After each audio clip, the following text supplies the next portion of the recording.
Meus irmãos, por mais bem construído que um imóvel ele possa parecer, a ausência de um bom alicerce irá gerar diversas dores de cabeça. Um edifício que é construído sobre um mau alicerce, ele está sujeito a diversos riscos, indo desde problemas estruturais mais básicos a risco à própria vida.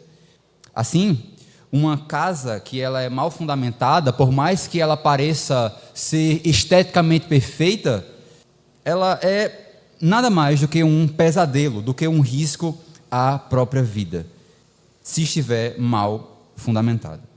Sobre nós, o que a Bíblia nos diz é que a igreja de Deus é o edifício de Deus, a casa que Deus construiu para habitar. E essa casa, ela tem a sua estrutura formada pela doutrina apostólica, tendo Jesus Cristo como a pedra angular. E é verdade, a gente sempre repete aqui aquele velho trecho de Paulo, em que ele diz que a igreja está fundamentada no fundamento dos apóstolos e dos profetas. Efésios 2:20, a gente sempre repete isso. Mas a pergunta é, o que é este fundamento em que a igreja está alicerçada? Quais são os aspectos de toda a ampla doutrina bíblica que constituem realmente o nosso alicerce, ou pelo menos o âmago do alicerce da igreja? E no capítulo 15 da primeira carta aos Coríntios, o apóstolo Paulo, então, vai nos desvendar aquilo que é realmente fundamental, aquilo que vem antes, os aspectos, princípios do Evangelho, aquilo que nós podemos resumir como sendo a mensagem que salva.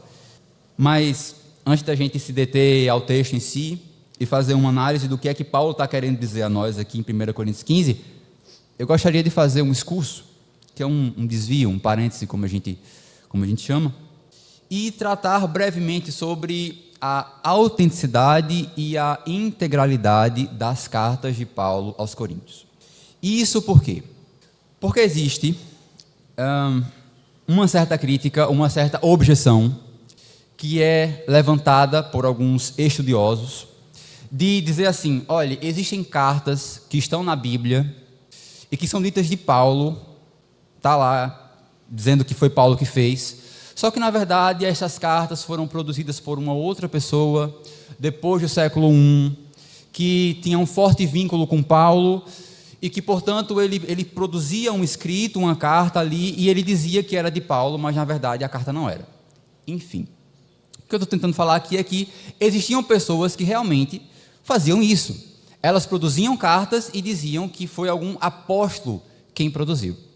E alguns estudiosos, isso parte mais da alta crítica liberal, vão dizer que algumas das cartas de Paulo que nós temos aqui na Bíblia, que nós consideramos como sagradas, que nós consideramos como cartas inspiradas por Deus, elas não foram realmente produzidas pelo apóstolo e, portanto, precisam ser rejeitadas ou não possuem um aspecto canônico.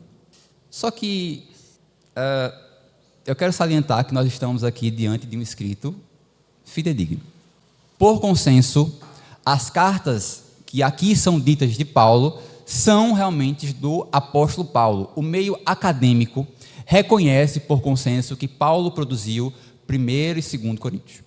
Tá? Então não existe nenhuma objeção realmente séria que possa ser levantada e que anule este fato. A gente tem aqui, inclusive, evidências tanto internas ao texto, como externas à própria Bíblia, que nos confirmam que foi o apóstolo Paulo quem produziu o que nós temos diante de nós aqui. Então, por exemplo, lá em 1 Coríntios, capítulo 1, verso 1, Paulo já se apresenta como sendo o autor da carta, juntamente com o irmão Sóstenes. Muito provavelmente, o papel de Sóstenes foi o papel de amanuense, aquela pessoa que escrevia. Então, muito provavelmente, quando essa carta ela foi produzida, Paulo estava falando, ditando, e Sóstenes ia anotando ali na carta aquilo que Paulo ia dizendo. Além disso, existe também a confirmação externa de que Paulo realmente produziu essa carta. Por quê? Porque a tradição patrística atribui uniformemente a autoria de 1 Coríntios ao apóstolo Paulo. Só que a carta de 1 Coríntios ela tem realmente uma problemática que é apontada com razão. Vários estudiosos apontam, com razão, que 1 Coríntios, ou pelo menos os temas que estão aqui em 1 Coríntios, eles não possuem nexo entre si. Paulo está falando sobre coisas soltas, e quando a gente vai lendo, a gente vai vendo que realmente Paulo vai tratando de coisas muito diversas. Só que a gente também consegue entender que isso é intencional, e isso não deslegitima a carta. Por quê? Porque quando Paulo escreve 1 Coríntios, ele está tratando de problemas reais da igreja. E esses problemas, eles chegavam a Paulo de forma imprevisível. Então, não tinha como Paulo ir construindo laços lógicos entre os temas. Então, era algo que vinha a ele por carta, por irmãos que chegavam, por boatos, e tudo isso era imprevisível. Enfim, o que eu estou querendo dizer é que 1 Coríntios não foi escrito com o propósito de ser um tratado sistemático de teologia, como Romanos, por exemplo, é. Romanos, sim, você vê uma ligação muito robusta ali entre os temas da carta, mas aqui não. Aqui, Paulo está tentando lidar com problemas concretos da igreja e portanto, comum, já é esperado que Paulo fique transitando entre um assunto e outro que não possua material de transição entre si. Então, diante de tudo isso, o que precisa se deixar claro aqui inicialmente, o que precisa ser firmado de antemão, é que nós não estamos diante de um escrito duvidoso. Portanto, toda a interpretação, toda a análise posterior que será feita aqui, está sendo feita com base em um escrito fidedigno, em que nós realmente temos confiança, que foi produzido pelo apóstolo Paulo. O capítulo 15 aqui desta carta, então, é um tratado fidedigno acerca do cerne da doutrina apostólica, do centro dessa doutrina. O contexto geral de 1 Coríntios 15 nos indica um certo problema, porque existiam irmãos dentro da igreja que estavam começando a negar a veracidade da ressurreição. Vê que para nós o que hoje é básico, elementar e inquestionável, naquele tempo estava começando a ser questionado. E para resolver este problema, então, Paulo se dedica a escrever aqui 1 Coríntios 15 como um tratado que expõe em detalhes a ressurreição. Paulo faz questão aqui de apresentar esta doutrina como uma verdade bíblica, mas também como uma verdade histórica e como uma verdade lógica. Então, firmados estes pontos, a gente está seguro em certas bases que nos dão firmeza para que a gente possa agora partir para o texto com uma confiança enorme. E vamos partir para o texto então. Iniciando aí nos versículos 1 e 2, Paulo diz: irmãos, venham lembrar-vos o evangelho que vos anunciei, o qual recebestes e no qual ainda perseverais. Por ele também sois salvos, se retiverdes a palavra, tal como vos-la preguei, a menos que tenhais crido em vão. Esses primeiros versículos aqui, eles parecem muito simples, mas eles escondem detalhes que fogem aos leitores que têm pressa, a quem lê a Bíblia assim com um passar dos olhos apenas. A primeira coisa que eu gostaria de salientar aqui é que é a forma como Paulo fala sobre a situação espiritual dos crentes de Corinto. Então, veja que Paulo está atribuindo a esses irmãos alguma fidelidade à mensagem pregada, mesmo que a igreja de Corinto seja a igreja mais transtornada que a gente tem no Novo Testamento. E essa postura é a postura que ele adota, inclusive, desde o começo da carta. Se os irmãos voltarem aí mais um pouquinho, no capítulo 1, mais especificamente nos versículos 4 a 8, nós vemos a forma paternal, fraternal que Paulo trata esses irmãos. Por exemplo, no verso 4, olha como é que Paulo fala: a propósito da sua graça, a graça de Deus, né, que vos foi dada em Cristo Jesus.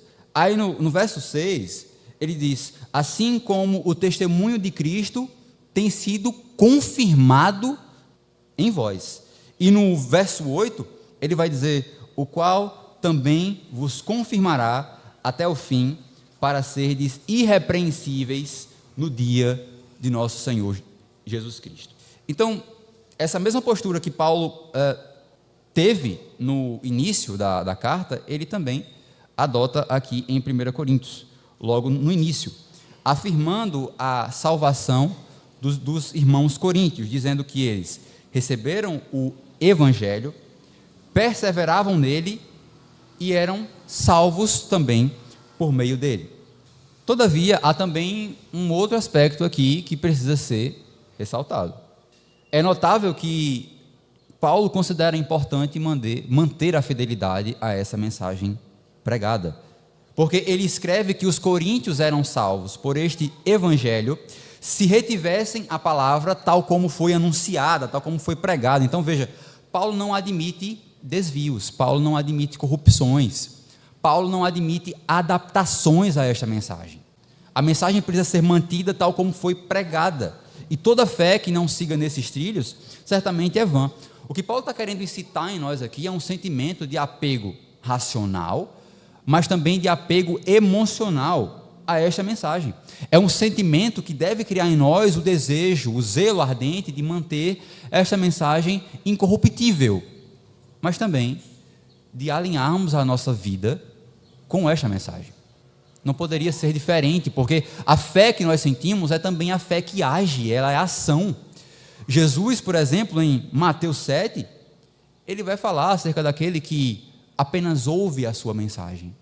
Como é que Jesus trata aquelas pessoas que apenas ouvem e não praticam e não fazem alguma coisa? Essas pessoas são consideradas insensatas. São como o insensato que constrói a sua casa sobre areia, sobre um péssimo alicerce. E que, portanto, quando a chuva bate, quando os rios batem, quando o vento sopra forte, a casa é facilmente devastada. Nosso apego ao Evangelho é pela sua incorruptibilidade, mas também pelo alinhamento da nossa vida ao seu conteúdo. O último detalhe que ainda salta aqui aos nossos olhos é que Paulo está fazendo repetição de doutrina. O que Paulo escreve aí no verso 1 é que ele estava lembrando os coríntios o evangelho que já havia sido anunciado entre eles, ou seja, não tem nada de novo aqui. Talvez esse capítulo ele seja novo para nós ou para aquelas pessoas que nunca leram ele antes, então soa como uma novidade esse tratado extenso aqui sobre um tema tão importante, mas Paulo não está escrevendo novidade, Paulo está lembrando os coríntios algo que ele já havia mencionado. Isso indica a insistência do nosso coração, essa teimosia, essa obstinação de esquecer aquilo que é mais fundamental. Então a gente está sempre fugindo, sempre ficando longe disso, e é por isso que a repetição da mensagem, a repetição de doutrina é algo importante, não apenas aqui no púlpito, mas em sua vida individual. É você repetir doutrina para você mesmo, lembrar à sua mente, ao seu coração, aquilo que Deus diz sobre você, sobre aquilo que você passa, sobre como você se relaciona com o próximo e com ele mesmo, sobre como você deve tomar as atitudes corretas para a sua vida. Repetição de doutrina é algo importante, e é importante porque Paulo não faz isso apenas aqui, Paulo faz isso em diversas cartas. Mas, sabendo então que Paulo está querendo repetir, trazer à mente uma mensagem que já foi anunciada, a gente se pergunta no que consiste o evangelho pregado por Paulo. O que é a palavra que Paulo transmitia e que precisa ser preservada tal como nos foi pregada? Essa resposta ela é dada nos próximos versículos, então vamos ler os versículos de 3 a 5 que dizem: antes de tudo vos entreguei o que também recebi, que Cristo morreu pelos nossos pecados, segundo as Escrituras, que foi sepultado e ressuscitou ao terceiro dia, segundo as Escrituras, e apareceu a Cefas e depois aos 12. O evangelho pregado por Paulo consistia fundamentalmente na morte e no sepultamento e na ressurreição de Jesus, fatos estes que foram comprovados pelos apóstolos. E aqui, o que em nossas Bíblias é comumente traduzido aí no versículo 3 como antes de tudo, também pode ser traduzido como aquilo que tem primeira importância. Então é como se Paulo quisesse dizer o seguinte: olha, eu estou aqui entregando a vocês o que eu recebi e é aquilo que é mais fundamental, aquilo que vem antes, aquilo que tem primeira importância. De qualquer forma, ambas as traduções apontam para o aspecto elementar que estas doutrinas possuem. Paulo, inclusive, está falando de muita doutrina aqui nessa carta. Ele fala sobre vários temas, sobre vários assuntos, mas apenas a morte, o sepultamento e a ressurreição de Jesus acabam ganhando esse aspecto primário, princípio da fé cristã. Isso não é por acaso. É porque estes elementos básicos, fundamentais, constituem a mensagem que nos salva, que ele se referiu no verso 2. Então, Paulo afirma ter entregado aos coríntios aquilo que ele recebeu. Ou seja, o que Paulo está falando aqui não é algo que vem da sua cabeça. Paulo não engendrou isso aqui, Paulo não criou isso aqui do nada. Primeiro, porque Paulo atestou a ressurreição quando ele estava indo lá no caminho para Damasco, em Atos 9, e ele se encontra com Jesus, né?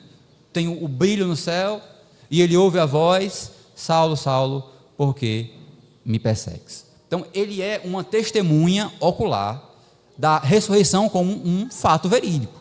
Mas também Paulo ele se aprofunda nessa convicção no período em que ele passou com os demais apóstolos que estavam com Jesus durante o seu ministério terreno. Isso ele vai citar lá em Gálatas 1. E é em Gálatas 1 ainda, é o lugar em que ele escreve dizendo que o evangelho que ele pregava, ele não o recebeu e nem aprendeu de homem nenhum, mas aprendeu mediante a revelação de Jesus Cristo. Isso nos faz pensar, ou pelo menos deveria nos fazer pensar, acerca da singularidade do ofício apostólico. Por quê? Os apóstolos não foram apenas testemunhas oculares da ressurreição. Eles também foram homens incumbidos diretamente por Jesus para levar adiante a sua mensagem. Homens incumbidos por Cristo para desvendarem os mistérios ocultos do Antigo Testamento numa perspectiva cristológica e também zelarem para que o escopo doutrinário da igreja não fosse ameaçado.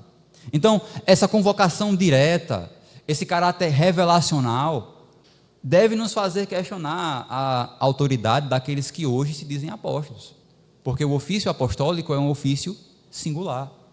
Veja, a escritura já está fechada, nós temos um cânon completo. Outra coisa, a igreja patrística nunca se preocupou em colocar outras pessoas no lugar dos 12 quando eles morreram. A igreja nunca se preocupou em constituir novos apóstolos quando os 12 se foram. Isso traz à nossa mente a seguinte pergunta: qual o grau de validade do apostolado moderno? Por que existem pessoas em nossos dias que se consideram apóstolos? Fica aí a dúvida no ar, para que os próprios irmãos possam pensar depois em suas casas. Mas, fechando esse parêntese aqui, que eu nem falei que abri, mas abri, e fechando ele e voltando ao texto, quando Paulo escreve o seguinte: eu vos entreguei o que também recebi, ele está ressaltando também que a mensagem apostólica ela é a primeira tradição da igreja.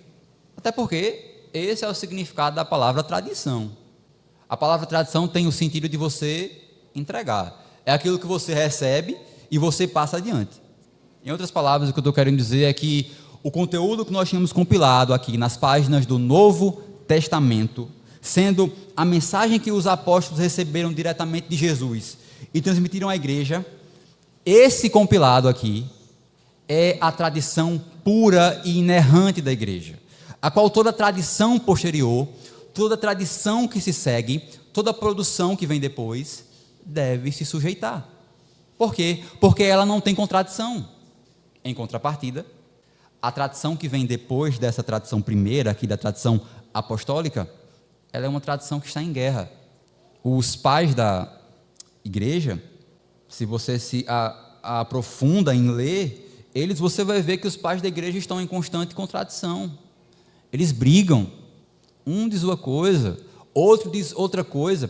Então não tem como você firmar essa tradição como sendo uma base de autoridade no mesmo nível que a Bíblia é.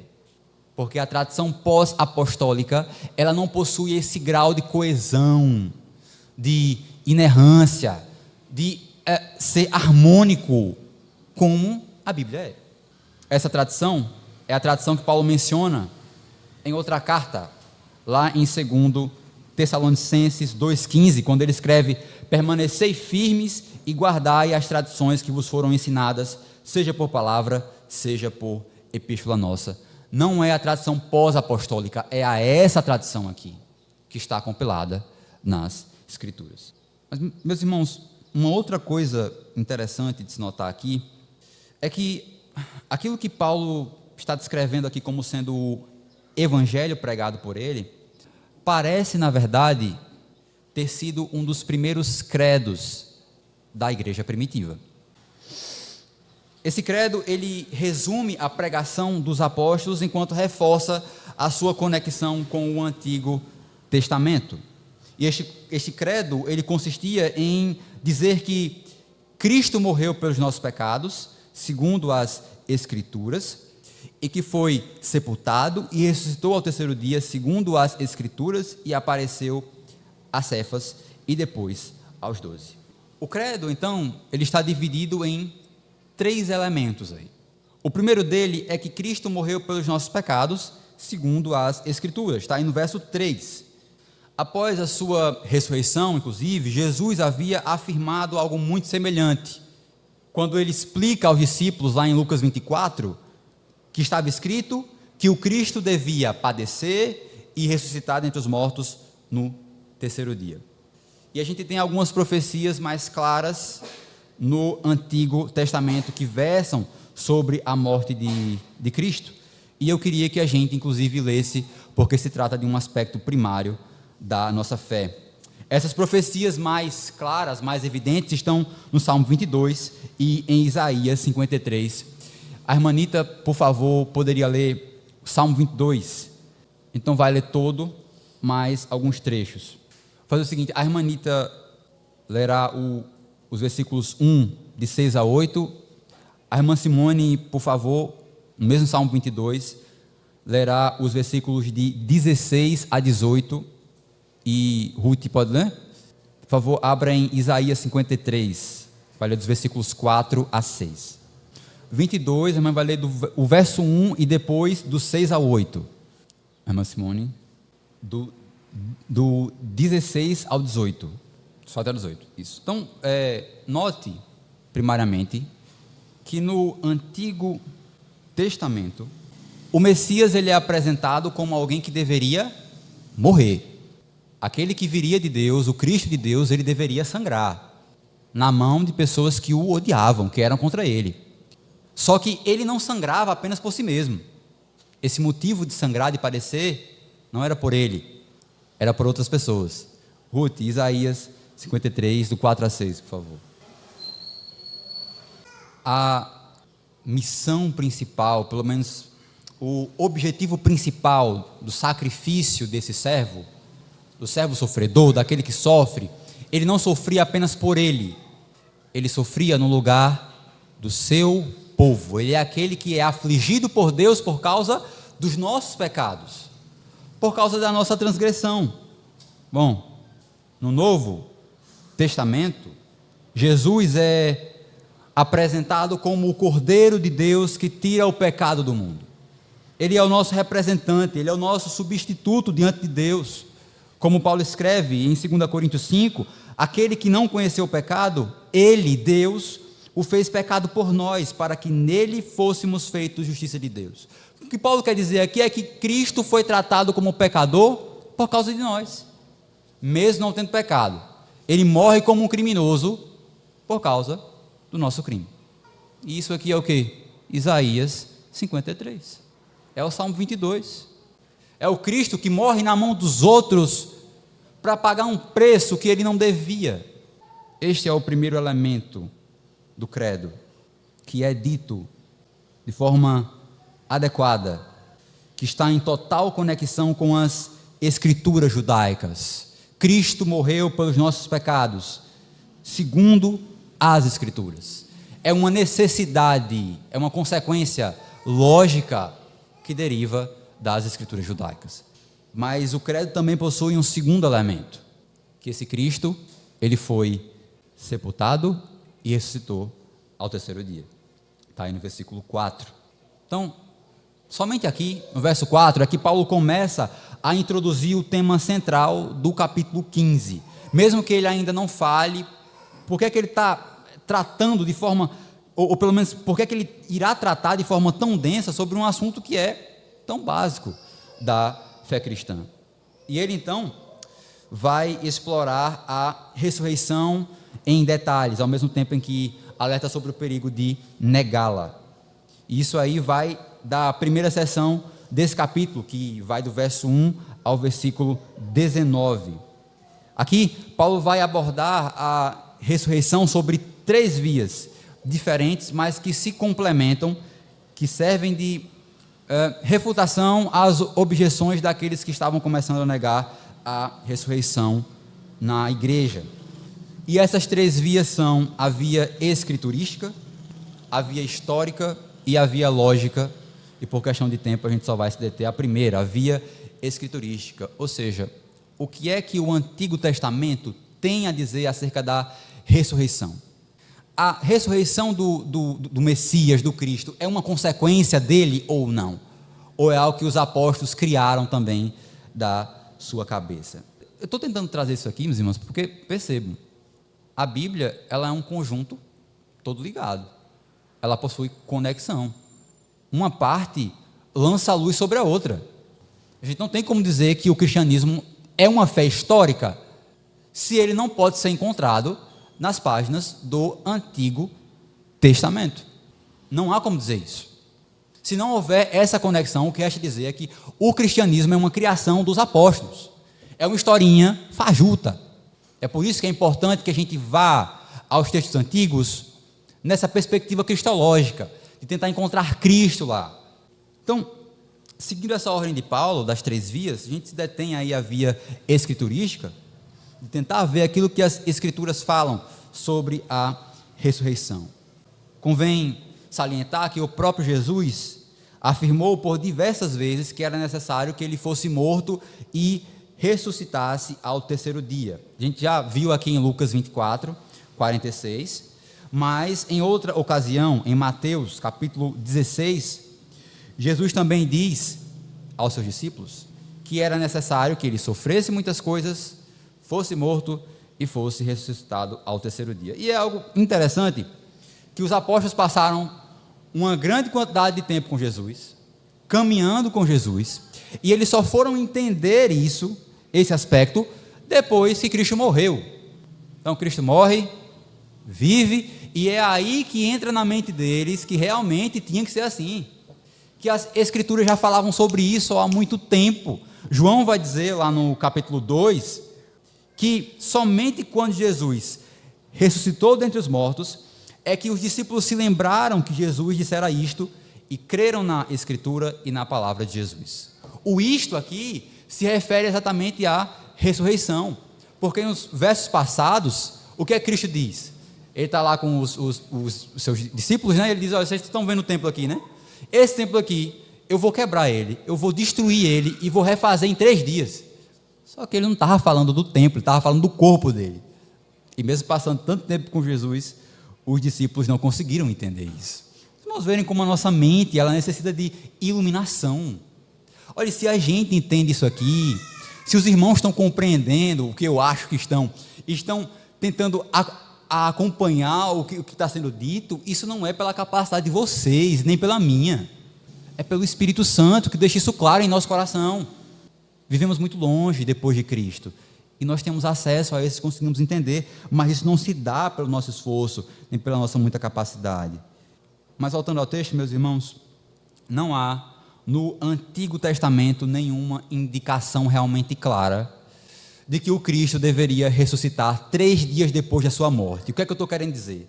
Não existe nenhuma, nós não podemos tirar nenhuma inferência realmente firme de que o Cristo deveria, eu estou me referindo aqui ao período de tempo, 3 dias depois da sua morte. Não dá para inferir isso de verdade. Não existe nenhum texto claro que fale sobre isso. Mas, e aqui que está a coisa, existem diversos textos que, quando a gente toma em conjunto, eles indicam explicitamente a necessidade de que o Cristo deveria ressuscitar. E aí a gente vai ler de novo. Vamos para a leitura, porque se trata de outro aspecto básico. Quais são esses textos? Abraão, pode ler? Vamos iniciar pelo Salmo 16, 10. O irmão William, não é isso? William, seu nome? Tudo a ver. Natanael, Salmo 110, 1. Juliano, consegue ler? Consegue? Isaías 53, novamente. 10 e 11. Zaqueu. Aliás, vamos nos deter a essa gama de textos, depois eu passo os próximos. Pode ler, Abraão, Salmo 16. Isso. Natanael. E Juliano, versos 10 e 11. E 11 também. Eu vou fazer uma análise destes versos, mas eu esqueci seu nome. Letícia. Letícia, abra em Atos 2, vai ler do versículo 25 a 36, e Zaqueu, Atos 13.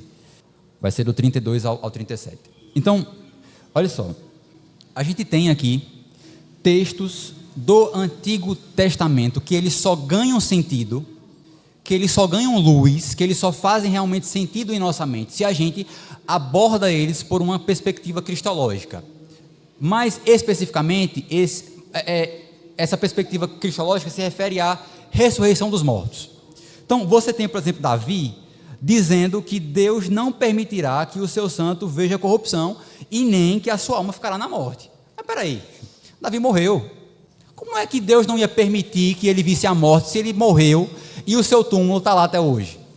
Outra coisa, Isaías 53, ele apenas não fala sobre o sofrimento do servo.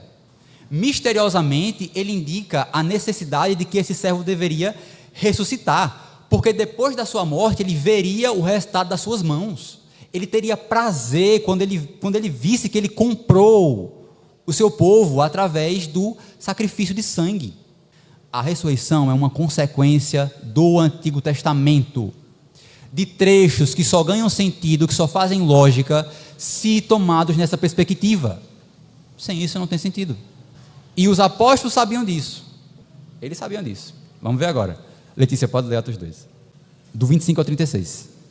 Isso. Zaqueu. Atos 13. Atos do 32 ao 37. Amém. Então, vê as duas figuras aqui que estão falando, né? Quem são essas duas figuras? É Paulo e Pedro. Pessoas altamente versadas na teologia judaica. E que vão nos mostrar que esses textos eles só fazem sentidos, eles só possuem algum sentido, alguma coerência, se tomadas a partir de Jesus Cristo, da sua ressurreição. A tradição cristã primitiva encontrou na combinação destes textos e vê, sobretudo nos Salmos, uma base forte para defender a necessidade de que o Cristo tinha que ressuscitar. E que, portanto, Jesus era o Cristo. Não tinha como negar. É por isso, inclusive, que a ressurreição ela é tão importante, porque ela prova de forma cabal que Jesus, aquele homenzinho, sem muitas condições, que vivia com um conjunto de homens andando por todo lugar, aquele homem simples, ele era o Cristo, o designado por Deus. É por isso que a ressurreição possui esse caráter tão fundamental para nós, e é a base da doutrina apostólica. De todos os versículos que nós lemos aqui, irmãos, nós podemos facilmente concluir que a ressurreição já era uma doutrina muito bem consolidada e muito bem articulada na igreja, antes mesmo da produção dessa carta aqui, de 1 Coríntios. 1 Coríntios foi produzida por volta de 55 depois de Cristo, mas foi lido aqui em Atos 2, Pedro pregando sobre isso de forma firme, com certeza, com segurança, sem hesitar. E esse discurso de Pedro se deu em 30 depois de Cristo, ou seja, quase 20 anos antes. Então isso já era consenso, isso já era algo forte, já estava agarrado profundamente ao coração dos irmãos da igreja primitiva. E mesmo o leitor mais desatento, apressado, ele não consegue passar pelo livro de Atos sem perceber que a ressurreição é a base da doutrina e da pregação dos apóstolos. Eu espero que tenha ficado claro este aspecto, princípio que a ressurreição possui na nossa doutrina. Existe aqui ainda um terceiro fator, um terceiro elemento do credo, ou da mensagem que Paulo pregava, que é mencionado no verso 5, que é dito assim, em que Paulo diz assim, e apareceu a Cefas, ele está se referindo a Cristo, e apareceu a Cefas e depois aos 12. Bem, este elemento ele se refere à historicidade da ressurreição e, portanto, vai ser visto em outra oportunidade. Mas eu me encaminho para o final e queria trazer algumas conclusões, na verdade, duas, por me perguntar o que quais são os impactos desse trecho tão pequeno em nossas vidas, como é que isso se relaciona com a igreja hoje, o que é que 1 Coríntios, escrito em 55 depois de Cristo, tão longe da gente, numa igreja tão diferente da gente, tem a dizer sobre nós. Os irmãos, em primeiro lugar, o que é esperado a partir da análise destes textos é que surja em nós um desejo ardente de perseverar na doutrina dos apóstolos, e não apenas de perseverar, mas de lutar para manter essa doutrina tal como ela nos foi passada, tal como ela nos foi entregue. Precisamos, meus irmãos, nos dedicar em estudar constantemente essa primeira tradição, a fim de sintonizarmos as nossas almas com ela, para que qualquer afirmação que venha por acaso a distorcer o seu sentido venha a ser rejeitada. Não podemos aceitar proposições sagazes que intentem corromper o conteúdo central dessa doutrina. Até porque, meus irmãos, esta é a mensagem que nos salva. Ela é importante por isso, porque esta é a mensagem que nos salva. E ela nos salva se for retida, tal como ela foi pregada. E por fim, é preciso mencionar aqui ainda algumas consequências quanto ao conteúdo da doutrina cristã. Porque, veja bem, pelo que nós acabamos de ler aqui, de estudar, nós conseguimos perceber que existe um âmago no cristianismo. Existe um conjunto de proposições que são inegociáveis. Nós não podemos abrir mão disso. Só que não apenas isso. Esse conjunto de proposições inegociáveis deveriam gerar entre nós unidade dentro da igreja. E hoje é exatamente o contrário. A igreja, infelizmente, acabou se esquecendo, meus irmãos, que os elementos centrais da fé reforçam o elo de unidade do corpo de Cristo. E hoje o que nós nos deparamos é com diversas doutrinas, diversas vertentes, e vertentes que se dividem em outras vertentes, que são contraditórias entre si. E o final disso são as milhares de denominações concorrentes que a gente vê por aí. O meio cristão virou uma bagunça. E um dos motivos para que isso acontecesse é que nós nos esquecemos da mensagem que nos salva. Qual é o escopo dessa mensagem? Que retenhamos em mente, irmãos, que essa mensagem que nos salva, ela é fundamental porque ela é simples, básica e indivisível. E que não nos recusemos a dar fraternidade àqueles que, como nós, fazem deste fundamento o alicerce de suas vidas. Porque todo aquele que confessa Jesus como Senhor e em seu coração crê que Deus o ressuscitou dentre os mortos, será salvo. Amém. Amém. Oremos, meus irmãos. Ó Deus, nós te damos graças pelo que acabamos de ouvir. E essa pregação, obviamente, não foi apenas direcionada aos irmãos, mas é algo que eu primeiro faço a mim, quando preparo, quando estou aqui, e depois lanço aos outros. Obrigado a Deus por ter nos dado um texto tão rico. A tua escritura, Deus, ela é tão rica. Podemos aprender tantas coisas com ela, Deus. Nela podemos ter a certeza de que Jesus é o Cristo. Ele está vivo. Ele ressuscitou. As suas promessas ainda estão válidas para hoje. Podemos ter essa confiança de que os nossos pecados estão realmente perdoados, porque Cristo ressuscitou. Tudo aquilo que ele dizia realmente era verdade. No mundo, ó Deus, tão instável, no mundo cheio de incerteza, de insegurança, como é bom saber que temos algo a que nós podemos se apegar como firme, como algo estável. E isso é apenas a tua palavra, é a certeza que temos da remissão de pecados. Que isto, ó Deus, fique em nosso coração, gravado em nós. Que o Senhor atente aos pedidos dos irmãos que foram feitos nessa semana. Novamente rogamos pelos pastores, pastor Edson, pelo pastor Rogério, que estão de viagem. Damos graça porque eles chegaram em paz. Nós também te pedimos, ó Deus, que o Senhor preserve as suas vidas na volta também, no retorno, que cheguem em paz, pela tua permissão e pela tua proteção. Essa, Deus, é a nossa oração, por Jesus Cristo, nosso Senhor. Amém. Amém.